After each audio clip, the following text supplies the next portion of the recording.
pero ese trabajo es aplicable a todas las jurisdicciones. Solo hay que trabajar para ponerlas en marcha con programas que pueden y deben de comenzar a implantarse dentro del propio ámbito judicial, con dispositivos que pueden ser también intrajudiciales, en el abordaje pacífico de los conflictos. La satisfacción de los ciudadanos se acrecentaría, ya que encontrarían en la justicia una respuesta rápida en la que ellos mismos han podido trabajar en su solución, retomando el poder de decisión y evitando la indefensión que provoca ese estado de espera tras interponer una denuncia o demanda judicial.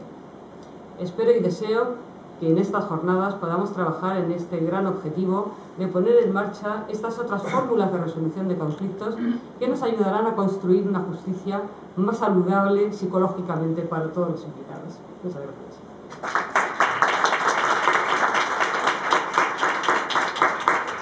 Muchas gracias, Mara José.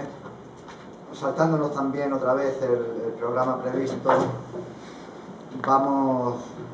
a escuchar en segundo lugar a don Joaquín Ángel de Domingo Martínez, que es magistrado del Tribunal Superior de Justicia de Murcia y ha desempeñado funciones como presidente de la Audiencia Provincial. Además de su amplia experiencia como juez y magistrado en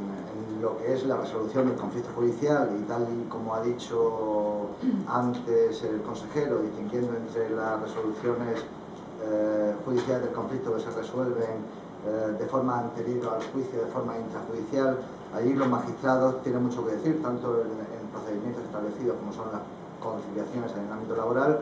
como ha comentado el consejero, en el artículo 414 de la Ley de Enjuiciamiento Civil relativo a la audiencia previa, en la que se resultaría discutible el papel que debe realizar el juez fomentando y facilitando la mediación y el acuerdo entre las partes.